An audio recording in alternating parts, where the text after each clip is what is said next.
to Sustainability Matters. I'm Tria Case.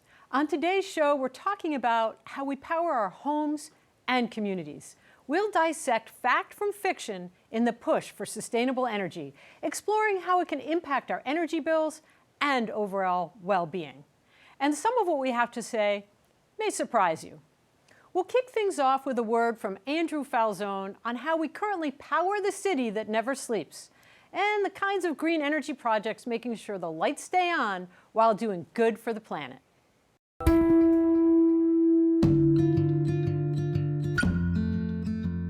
New York is the city that never sleeps, running full tilt 24/7 with skyscrapers, local homes, cars, trains, bikes and tablets, phones, and TVs all plugged into a giant invisible machine we almost never think about. That is, until the lights flicker or the bill jumps.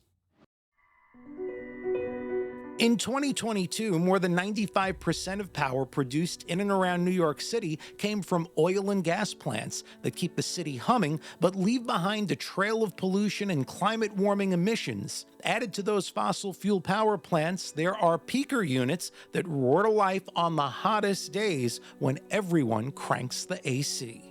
According to the Peak Coalition, a New York City alliance of environmental justice groups and lawyers, many of the city's peaker plants are more than 50 years old and still lack modern pollution controls. The New York City Department of Health and Mental Hygiene attributes 55% of hospital admissions to ozone-attributable asthma, a fancy way of saying asthma brought on by smog in high-poverty New York City neighborhoods. Peak notes that roughly 2/3 of this peaker capacity has retired or is set to be replaced by cleaner alternatives, but that's little comfort to the roughly 750,000 New Yorkers, most of them low income, who still live within a mile of these plants. That's just part of the reason New York has made the clean energy transition the law. In 2019, the state passed the Climate Leadership and Community Protection Act, which says that by 2030, at least 70% of New York State's electricity has to come from renewable sources. And by 2040, the power grid is supposed to be running on 100% zero-emissions electricity. At the city level, Local Law 97 puts carbon caps on most buildings over 25,000 square feet, pushing owners to cut their emissions about 40% by 2030 and more than 80% by mid-century. What does that mean for New Yorkers? Less climate pollution, cleaner air in the neighborhoods that will see old fossil fuel plants go offline, and build a more resilient grid that's harder to knock out during the next sweltering summer heat wave or a surging coastal storm. Offshore wind projects like Empire Wind 1 and Sunrise Wind are slated to add more than 1,700 megawatts later this decade, enough to power over 1 million homes. And from upstate in Canada, the Champlain-Hudson Power Express transmission line, also known as Chippy, is under construction to deliver about 1,250 megawatts of hydropower straight into New York City, helping push some of the dirtiest fossil and peaker plants toward retirement. So what does greening the grid actually do to your bill, and is it really going to keep the lights on when it's 102 degrees or that next big hurricane hits? That's what our guests are here to unpack, along with sharing how these topics resonate in all that they do on a daily basis. Samantha Maldonado is a senior reporter for nonprofit newsroom The City, where she covers climate, resiliency, housing, and development, and she teaches in CUNY's Climate Resilience Reporting Lab at the Newmark School of Journalism. Stephen Levin is the CEO of Solar One and a former New York City Council member with a long track record of turning climate policy into real-world projects, green jobs, and more resilient spaces in neighborhoods across the 5 boroughs. And me, I'm Andrew Falzone for Sustainability Matters. Back to Tria in the studio. Great to have you guys both here in studio with us. Thank you for coming in. I am excited to talk about sustainable energy. This is something, as you both know, is close to my heart. It's part of what I work on every day at CUNY and with the city. So let's jump right in. Great. Sounds good. Thank you. So Stephen, I would love to hear a little bit about your trajectory. You've held many positions and you're bringing all sorts of knowledge to Solar One and how you run Solar One. Yeah, so I was a city council member for 12 years, from 2010 to 2021. During that time, I was on the Environmental Protection Committee, and the district I represented, the waterfront of Brooklyn, from Greenpoint down to Brooklyn Heights, an area with a lot of environmental legacy issues, oil spills, and Superfund sites, and multiple federal Superfund sites, state Superfund sites. And so I got to know what long-term legacy pollution actually means for a community, and the need for renewable energy and sustainability in our communities and in our city. And after I left the council from term limits, I was looking at the next chapter and found this amazing organization, Solar One. Could you share with us a little bit about this? We do K-12 environmental education in hundreds of schools. We do green workforce development, where we work with workforce partners, nonprofit workforce partners, to upskill people in the green economy. And then over the last 10 years or so, we started to branch into doing technical assistance to get solar and increasingly other renewables onto mostly affordable housing rooftops. So we work with the New York City Housing Authority and nonprofit housing developers, the City of New York, NYSERDA, to make sure that solar and other renewables are getting to the communities that often are left behind. Fantastic, yeah. Solar One is doing amazing work. I'm Thank looking you. forward to digging into that more. Of course, thank you. Samantha, you have built a beat in sustainability, climate, resiliency, and you graduated from the School of Journalism here at CUNY. I would love to hear about your trajectory and sort of how you followed through into the path you're in today. Yeah, so after graduating from CUNY, I did not know I was going to be covering climate or energy or anything like that. But my first gig right after I graduated was a 6-month internship at Politico. And I did a little bit of coverage of New York City, and then from there parlayed it into a job covering energy and environmental policy, mostly in New Jersey, actually, a little bit of New York. And so I saw the work being done at the ground and in the utility space to really forward climate change fighting and just getting clean and renewable energy, transitioning away from fossil fuels. And so that's where I saw the rubber kind of hit the road, but also learned about how energy is affecting real people through energy bills, and also the ways that people sort of touch the system, whether it's deploying solar or other things, electric vehicles, things like that. So after Politico, I got a job at The City, which is a nonprofit news organization, and I covered politics, but also because I sort of had the climate and environmental expertise, continued doing that. And that's actually been really interesting to really tell stories that are more about how they get deployed on the ground and how they affect real people. Speaking of real people, I mean, you're both interacting with folks on the ground, whether they're homeowners or renters, all of us paying our electric bills. How are people thinking about energy when they think about it in the context of their homes and their usage? Maybe, Samantha, you get us started. Yeah, well, I think there's sort of a difference between the people who are really attuned to what's actually happening, like where's our energy coming from? Is it coming from gas power plants? Is it coming from solar? Is it coming from wind? Are we building wind? Do we care? But sort of the normal person who just is paying their bills and living day to day is just thinking about, okay, well, are my bills going up? Can I afford to run my AC during the summer when it's really hot? That's kind of the level that people interact with. What are you hearing from the community that you work with? Well, I mean, I do think that people are becoming more attuned to the rising cost of energy. I mean, I think that that's happening around the country. I mean, it's certainly, I mean, I saw an article this week in the AP that nationwide there's an increase in either defaults or in late payments on energy bills, and that's just an indication it's an increasing economic burden on people. You know, I think that it's important that those that are working in this field are able to make the case and get the word out that there's a correlation between the deployment of renewable energy, and a decrease in energy bills. Many people don't know what community solar is, which is that there's an off-site solar array or system, and renters are able to subscribe to that solar system, and they get a reduction on their energy bill, on their electric bill of 10%, or around 10%. And so that's an instance where you're able to achieve savings while also participating in clean energy. There's, there's different incentive programs at the state level to do energy retrofits of your home, low energy usage appliances, and so there's, it's important that I think that the word get out there that there's an economic incentive to adopt clean energy. Yeah, absolutely, and communication key.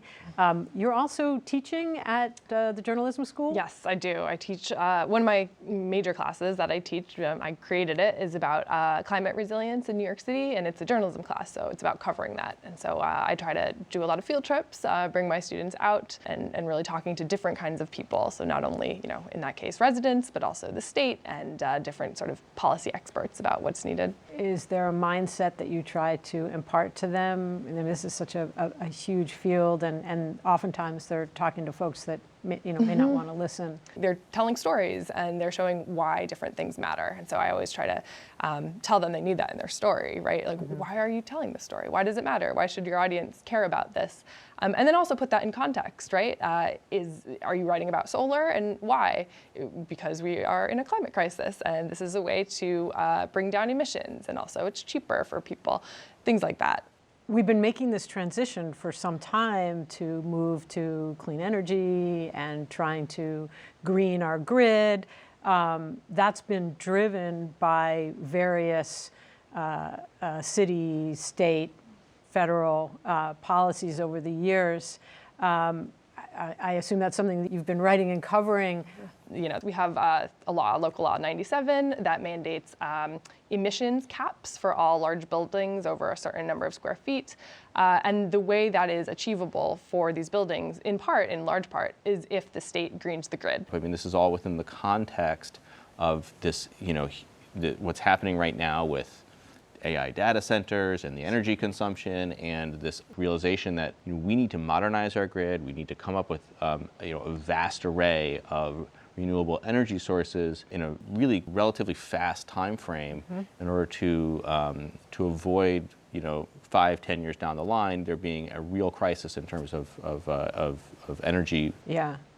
And we just opened up our Solar One Environmental Education Center on 23rd Street. And it's about 8 or 9 blocks north of the Con Ed site at 14th Street, which is the one that was flooded during Sandy, where there was a large explosion, and that caused the blackout for the southern half of Manhattan for the better part of 4, 5, 6 days at the end of 2012.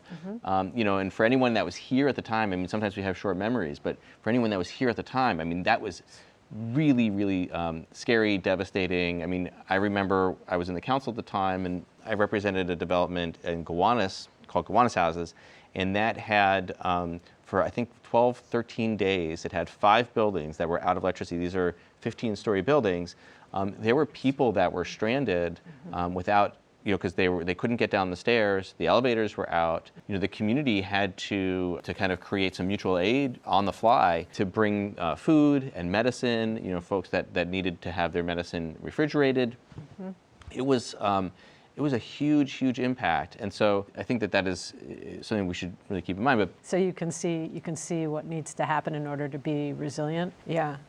What's your sense of how that's going, and what do you see now that maybe some of the policies are changing certainly at the federal level? Yeah, I would say federal, state, and local all kind of interplay with one another. And obviously at the federal level, there's been a real pullback in terms of the support of renewable energy, whether that's taking away tax credits or other kinds of subsidies for renewable energy electric appliances. And then at the state level, we have this nation-leading kind of climate law that was passed under Andrew Cuomo. And so looking at that, is it actually feasible that we can green our grid or get to 100% zero emission energy sources by the dates we're supposed to as set in law?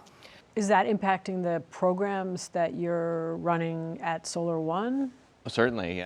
We're anticipating a significant amount of new solar deployment on affordable housing as part of the IRA, the Inflation Reduction Act. There was $7 billion that was to go out, and Congress and the administration, mostly the administration actually, is seeking to rescind that funding, that's $7 billion. $250 million was going to New York State. And now that that's on hold and being litigated, that means less funds, federal funds, to be able to expand the deployment of solar throughout New York State.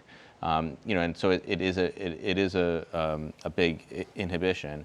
And then on the state level, we want to make sure that we are recommitting to expanding our objectives when it comes to distributed solar. So that means non-utility grade, but kind of getting solar out there onto rooftops. And so having the incentive structure that has been in place under the New York Sun program, and hoping to continue that. And there's been some retrenchment on that over the last year. And so we're hopeful that the Hochul administration will reconsider the financial incentives so that we are able to get more distributed generation out there in the communities. We always think about distributed solar as being, boots on a rooftop. You know, there's a local job. It's got to be a local job. That's right. Absolutely, absolutely. Yeah. And I mean, that just to be, all you have to do is kind of, if you stand on a tall building and look out at all the rooftops in New York City, you see that just a small fraction are taking advantage of this great resource that we have. It's the sun. It is, Yeah. it is there. It's not always, on a day like today where it's rainy, it's not going to generate electricity, but there are plenty of sunny days, and it's free. Yeah, absolutely. And I suppose on the non-sunny days, that's why we need things like battery storage to help us make sure we can keep the power going even when the sun isn't out. Right. We're going to be taking a break in a moment where I'll be visiting a battery storage site here in the city. But I wanted to first talk a little with both of you about battery storage and your view of the role it plays in helping us to maintain our grid, especially in the context of the renewables we just talked about. What are some of the things that Solar One is doing around battery storage, and how is it playing a role in the conversations that you're having? We actually, going back about 10 years now, 8-9 years ago maybe, we started working with the governor's office to do some pilot programs around solar plus storage to create resiliency hubs in Sandy-affected areas. So this is mostly in South Brooklyn and the Bronx. And so we were working with the Brooklyn Public Library System, volunteer ambulance corps, and volunteer firefighters associations to get solar plus storage systems onto those rooftops. And what was really interesting was how long it took.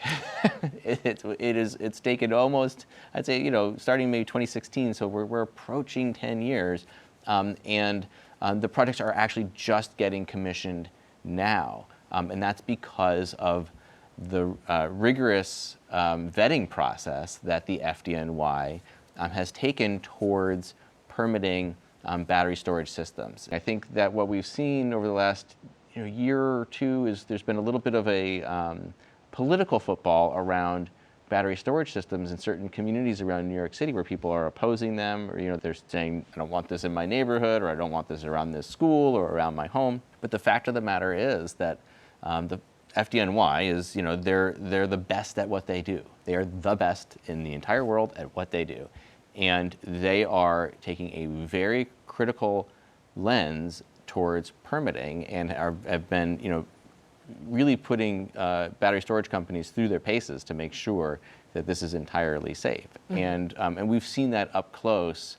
And so even though it's taken so long to get these projects to be fully commissioned, it's kind of a good thing because we're really sure that it's that the process has been followed. Yeah, I can vouch for that, having spent the better part of a year, a day a week at the FDNY, looking at the permitting process and working with UL and others to establish those processes. We know that battery storage is an important part of helping to make sure our grid gets greener and is able to rely on renewables. And how have you seen that play out in terms of the coverage that you've been handling? Yeah, well, Steve noted that there's some opposition in certain neighborhoods to battery storage being cited. There's been protests against it. And it makes sense. People are scared of something they don't know. And so I see, right now there's sort of a ramping up of education and communication around what battery storage is, what it does, what the benefits are.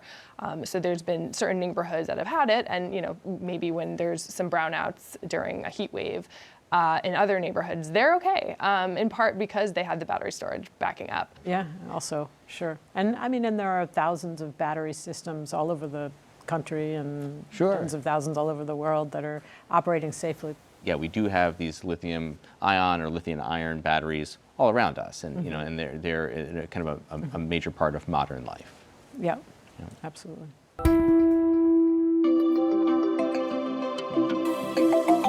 To help demystify the role of battery storage in the green energy equation, I visited NineDot Energy's site in the Bronx and met up with Chief Technology Officer and co-founder Adam Cohen.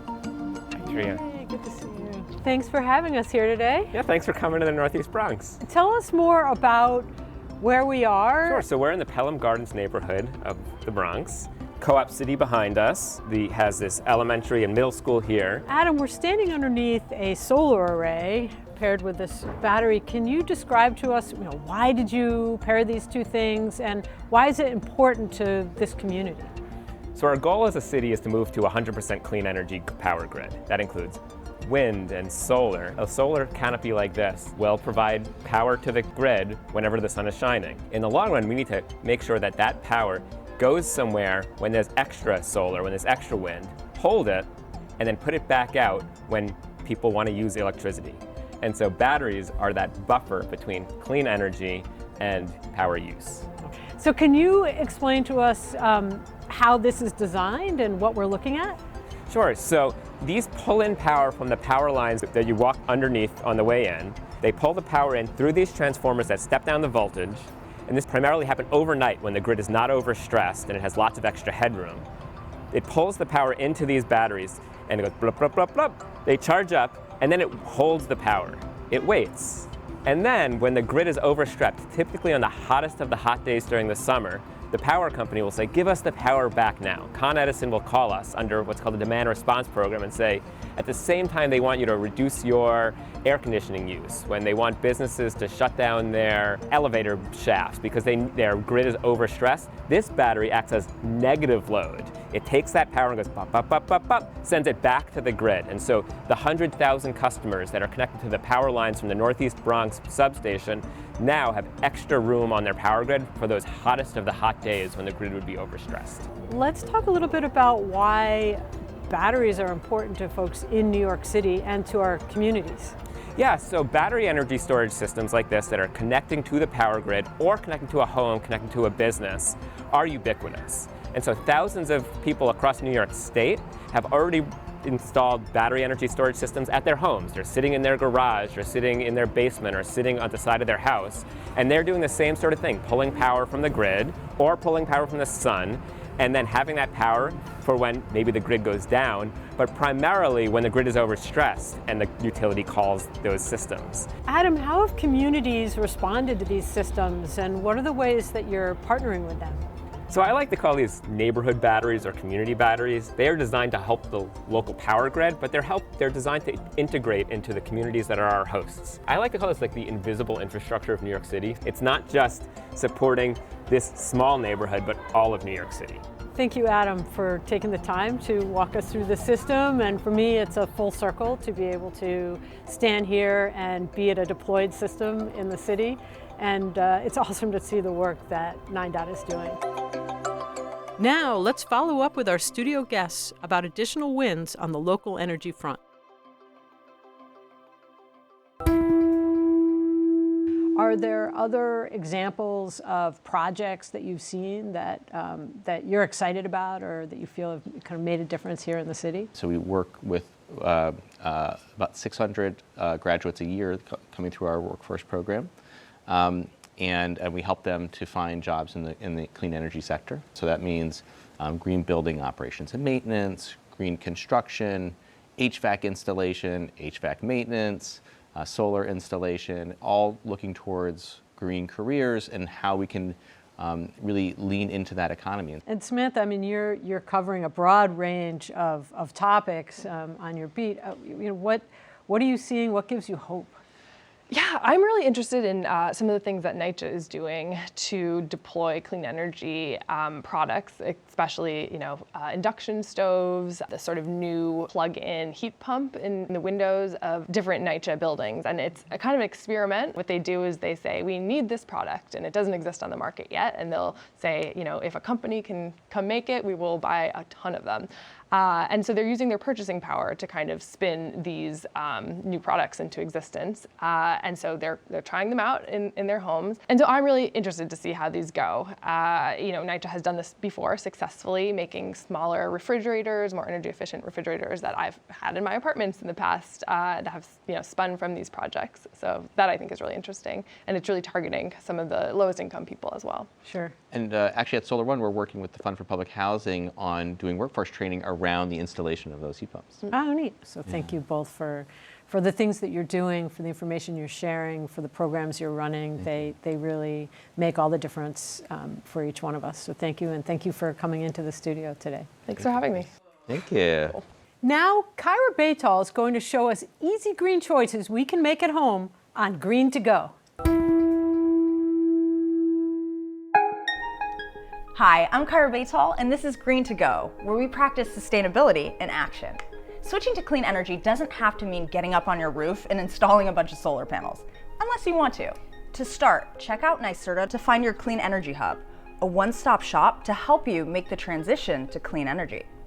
The first step towards saving energy is understanding where your home is wasting it. Homeowners, you can go to myenergy.ny.gov to link with a contractor directly to get a no-cost energy assessment, sometimes called an energy audit, to find all the places where your home is wasting energy, and then get financial incentives to make upgrades. If you're like me and you live in an apartment, you can actually connect to wind and solar farms across New York State while sticking with your current energy company and not changing anything about the infrastructure of your home. When you sign up to participate in a community solar project, you'll receive a credit for the energy that your solar farm sends to your energy company. Let's check out the different options. If signing up for community solar is right for you, you'll be saving money on your energy bill while also supporting the future of cleaner energy in New York. Happy searching!